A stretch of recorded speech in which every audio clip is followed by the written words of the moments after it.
നമ്മൾക്ക് stitching start ചെയ്യാം കേട്ടോ. നമ്മുടെ കയ്യിൽ ഇതുപോലത്തെ ഇഷ്ടംപോലെ പാനൽസ് കയ്യിലുണ്ട്. ഇതിപ്പോൾ ടോട്ടലായിട്ട് 12 പാനൽസ് ആണ് എൻ്റെ കയ്യിൽ ഉള്ളത്. പിന്നെ നമ്മൾ ഇതിൻ്റെ സൈഡിൽ നിന്ന് ഒരു ഇതുപോലത്തെ സൈഡ്, വലിയ ഷേപ്പോ കാര്യങ്ങളോ ഒന്നുമില്ല കേട്ടോ, ഇതുപോലത്തെ 4 എണ്ണം കൂടെ നമ്മളുടെ കയ്യിലുണ്ട്. ഇത് നമ്മൾ പാനലായിട്ട് കൂട്ടിയിട്ടില്ല. നമുക്കൊന്ന് ജസ്റ്റ് കൗണ്ട് ചെയ്ത് നോക്കാം.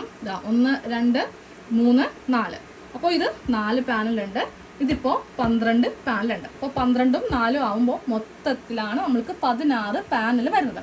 ഞാൻ കട്ടിങ്ങിൽ പറഞ്ഞായിരുന്നു നമ്മൾ കറക്റ്റ് 12 കട്ട് ചെയ്തിട്ടുള്ളൂ, പക്ഷേ നമ്മൾ 16 പാനൽ ചെയ്യുമെന്ന്.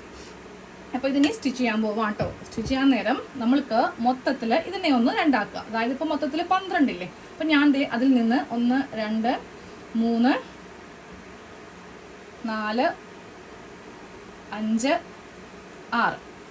6 വീതം ഇങ്ങനെയൊന്ന് സെപ്പറേഷൻ ചെയ്തിട്ടുണ്ട്. ഇതുപോലെ 6 പാനൽ, ഇവിടെയും 6 പാനൽ.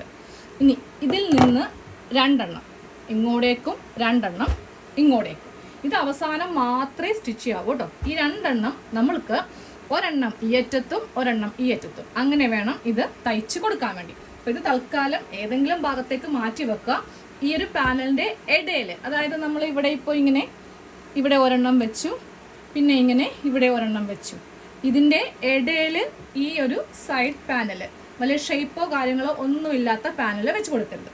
അതുകൊണ്ട് ഞാൻ എൻ്റെ ഭാഗത്തു നിന്ന് അങ്ങോട്ട് മാറ്റി വെച്ചു. അവസാനം 2 അറ്റത്തായിട്ട് നമ്മൾക്ക് ചെയ്യാം. അപ്പം ഇനി ഈ ഒരു പാനൽ ആദ്യമേ സെറ്റ് ചെയ്യുക, അത് കഴിഞ്ഞിട്ട് ഇത് സെറ്റ് ചെയ്യുക.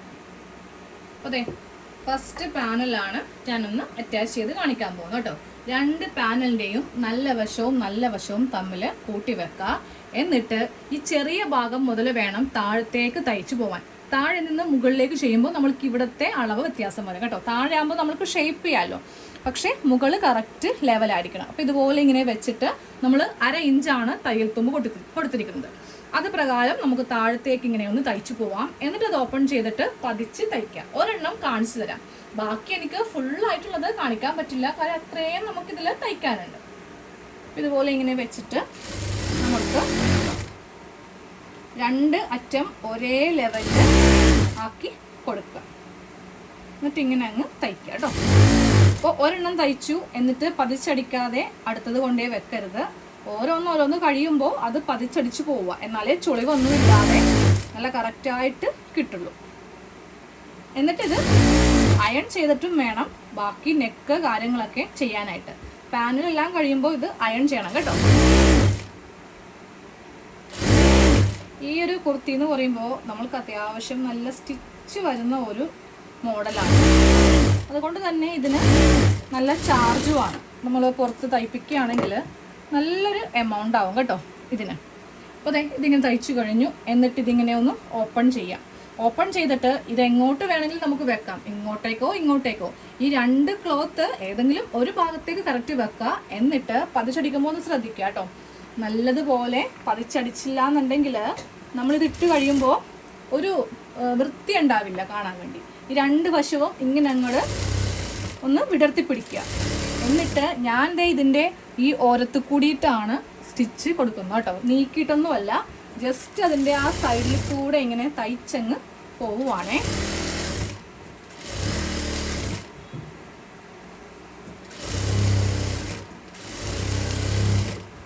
അവസാനം കാണിച്ചത്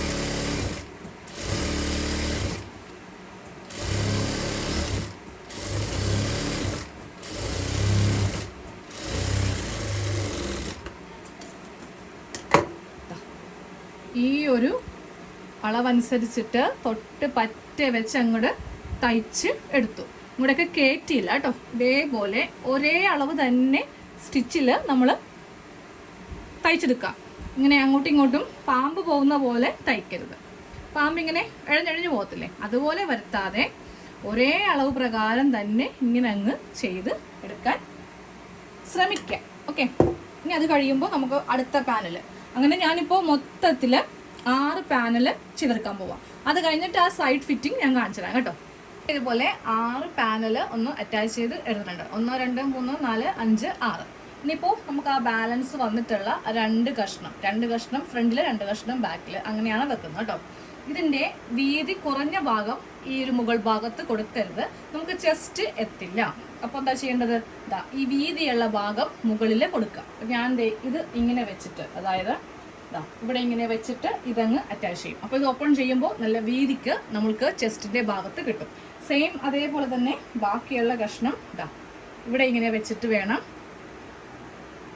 യോജിപ്പിച്ച് കൊടുക്കാൻ വേണ്ടി. നല്ല വീതിയുണ്ട് ഈ ഒരു പീസിന്. എന്നിട്ടും നമ്മൾക്ക് തികഞ്ഞില്ല എന്നുണ്ടെങ്കിൽ നമുക്ക് ബാലൻസ് വരുന്ന തുണിയിൽ നിന്ന്, അതാണ് ഞാൻ ആദ്യമേ പറഞ്ഞത്, നമുക്കിത് ഒരു 4-4.5 മീറ്ററോളം നമുക്ക് ഈ ഒരു കുർത്തി ചെയ്യാൻ വേണ്ടി വരുമെന്ന്. അപ്പം ഞാനിപ്പോൾ ഇവിടെ 3.5 മാത്രമേ എടുത്തിട്ടുള്ളൂ. കാര്യം എനിക്ക് സ്മോൾ സൈസാണ്. അപ്പോൾ ഇതൊക്കെ തന്നെ എനിക്ക് ആവശ്യത്തിൽ കൂടുതൽ ഉണ്ട്. അപ്പോൾ ഇനി നമുക്ക് ഇതും കൂടെ യോജിപ്പിച്ചിട്ട് ബാക്കിയുള്ള കട്ടിങ് എല്ലാം ഒന്ന് ചെയ്തെടുക്കാം കേട്ടോ. ഈ 2 ക്ലോത്തിലും നമ്മൾ പാനൽസ് എല്ലാം ഇതുപോലെ ഇങ്ങനെ അറ്റാച്ച് ചെയ്ത് എടുത്തിട്ടുണ്ട്. ഇനി വേണം നമ്മുടെ അളവിലേക്ക് ഇതിനെ ഒന്ന് കൺവേർട്ട് ചെയ്യാൻ വേണ്ടി. അപ്പോൾ ഞാൻ താഴത്തുള്ള ഫ്ലെയർ ഇങ്ങനെയാണ് കേട്ടോ ഇട്ടിരിക്കുന്നത്. നമുക്ക് ഈ സൈഡൊക്കെ ഒന്ന് ഷേപ്പ് ചെയ്യാനുണ്ട്. അപ്പോൾ ഇതുപോലെ ഇങ്ങനെ ഇട്ട് കൊടുക്കാം. എന്നിട്ട് നമ്മളുടെ ഷോൾഡർ, ആം ഹോള് ഇതെല്ലാം ഒന്ന് മാർക്ക് ചെയ്ത് എടുക്കണം. അപ്പോൾ ഇവിടെ എനിക്ക് ഷോൾഡർ വേണ്ടത് 7 ഇഞ്ചാണ്. ഞാൻ ആ 7 ഇഞ്ചിൽ ഇങ്ങനെ ഒരു മാർക്കിങ് ചെയ്ത് കൊടുത്തു. ഇനി താഴത്തേക്ക് കൈക്കുഴി എത്ര ഇഞ്ചാണോ അതിങ്ങനെ സ്ട്രെയിറ്റ് ആയിട്ട് വരച്ചു കൊടുക്കുക. 6.5 ഇഞ്ചാണ് കേട്ടോ. അപ്പോൾ ഇതുപോലെ ഇങ്ങനെ സ്ട്രെയിറ്റ് വരച്ചു കൊടുത്തു. അതിനുശേഷം നമ്മൾക്കിതിൻ്റെ സെൻറ്റർ ഇവിടെ ഇങ്ങനെ ഒരു സെൻറ്റർ മാർക്ക് ചെയ്ത് കൊടുക്കാം.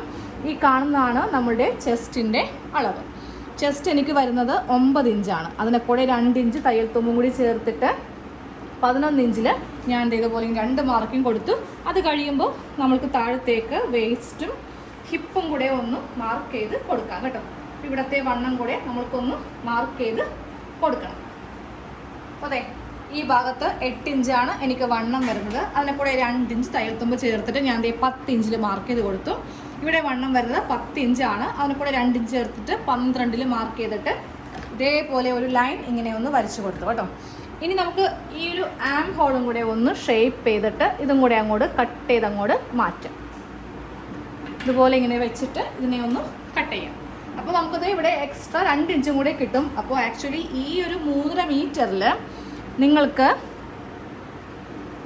ലാർജ് സൈസ് ചിലപ്പോൾ നമുക്ക് XL വരെ പറ്റും കേട്ടോ. തയ്യൽ തുമ്പ് കുറച്ച് കുറവായിരിക്കും. ലാർജ് എന്ന് പറയുമ്പോൾ 10 ഇഞ്ചാണ് വരുന്നത്.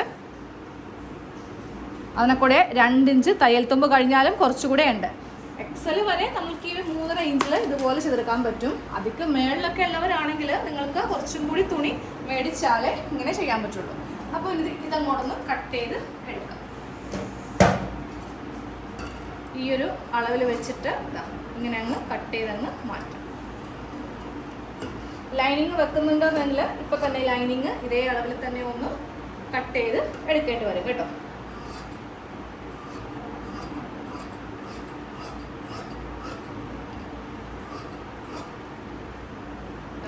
ഈ ഭാഗത്ത് ഞാൻ ഇങ്ങനെയാണ് ഷേപ്പ് ചെയ്ത് കൊടുത്തിരിക്കുന്നത്. ഈ 3 ഇഞ്ച് കടത്തി വെട്ടാനുണ്ട്. അത് നമുക്ക് സ്റ്റിച്ചിങ്ങിൻ്റെ സമയത്ത് ചെയ്യാം. ഇനി ഇത് ഒരു പീസ് ഒന്ന് ഓപ്പൺ ചെയ്ത് കാണിച്ചത്. നല്ല ഫ്ലെയർ ആണ് നമ്മൾക്ക് കിട്ടുന്നത്. താഴെയുള്ള ഫ്ലെയർ ആണ് ഈ കാണുന്നത്. 2 മടക്കി ഞാൻ ഉള്ളിലേക്കൊന്ന് വെച്ചിരിക്കുവായിരുന്നേ. അപ്പോൾ നമ്മുടെ 18 പാനലിൻ്റെ കട്ടിങ് കഴിഞ്ഞ് നമ്മൾ സ്റ്റിച്ചിങ് ആക്കി എടുത്തിട്ടുണ്ട്. അപ്പോൾ നമുക്കിതൊന്ന് കൗണ്ട് ചെയ്യാം. 18 പാനൽസ് ഉണ്ടോ എന്ന് നോക്കണമല്ലോ. സോറി, 18 അല്ല, 16 പാനൽസ് ആണ് നമ്മൾ ചെയ്തത്. 18 എന്ന് പറയുമ്പോൾ ഇതിലിപ്പോൾ 9 എണ്ണം വേണം. ടോട്ടൽ 16 പാനൽ, 16 പാനലാണ് ചെയ്തത് കേട്ടോ. 1 2 3 4 5 6 7 8 എണ്ണമായേ. ഈ പീസ് മാറ്റി ഇനി അടുത്ത പീസ് വെക്കാം.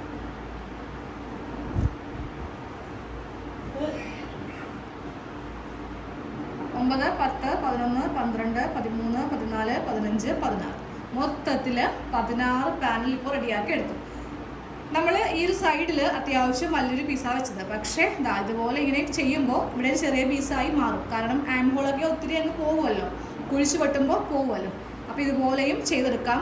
ഇനിയിപ്പോൾ ഈ ഒരു പീസ് വെക്കേണ്ട എന്നുണ്ടെങ്കിൽ കുറച്ചുകൂടി എക്സ്ട്രാ പീസ് വെച്ചിട്ട് നമ്മൾക്കിതിനെ കുറച്ചുകൂടി പാനൽസ് ആയിട്ട് കൺവേർട്ട് ചെയ്യണമെങ്കിൽ അങ്ങനെയും ചെയ്യാം കേട്ടോ. പിന്നെ നന്നായിട്ടിത് ഒന്ന് അയൺ ചെയ്യുക. അപ്പോൾ ഉള്ള ചുളിവെല്ലാം മാറി നല്ല അടിപൊളിയായിട്ട് കിട്ടും. ഇനി നമുക്കിതൊന്ന് തയ്ച്ചെടുത്താൽ മതി. നിങ്ങൾക്ക് ഇഷ്ടമുള്ള നെക്കെല്ലാം കൊടുത്ത് ഇതിനെ ഒന്ന് തയ്ക്കുവാണെങ്കിൽ നമ്മുടെ കുർത്തി റെഡി ആയിട്ടുണ്ട്. ഈ ഒരു അളവെടുത്ത് നമ്മൾക്ക് സ്ലീവും കൂടെ ചെയ്യാം. എനിക്കപ്പോൾ ഇതിന് ലൈനിങ് ഒക്കെ വെക്കാനുണ്ട്, അതുകൊണ്ടാണ് ഫുൾ സ്റ്റിച്ച് കാണിക്കാത്തത് കേട്ടോ.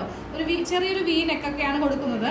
പിന്നെ നമുക്ക് ഒന്നും കൂടി ഇതിനെ പരിഷ്കരിക്കണം എന്നുണ്ടെങ്കിൽ ലേസ് മേടിച്ചിട്ട് ഫ്രണ്ടിൽ മാത്രം, ഇപ്പോൾ അങ്ങനെ ഒത്തിരി നമ്മൾ റെഡിമെയ്ഡിലൊക്കെ കാണാറുണ്ട്, പാർട്ടി വെയർ ആയിട്ടൊക്കെ എടുക്കുമ്പോൾ നമ്മൾക്ക് വേണമെങ്കിൽ ഇവിടെ ഈ ഒരു സെയിം കളറോ അല്ലെങ്കിൽ ഈ ഒരു കളറോ ഓഫ് വൈറ്റോ ഒക്കെ മേടിച്ചിട്ട് ഫ്രണ്ടിൽ മാത്രം കൊടുക്കണമെങ്കിൽ അങ്ങനെയും കൊടുക്കാം. അപ്പോൾ എനിക്ക് അങ്ങനെ ഒരു ഉദ്ദേശം കൂടെ ഉണ്ട്.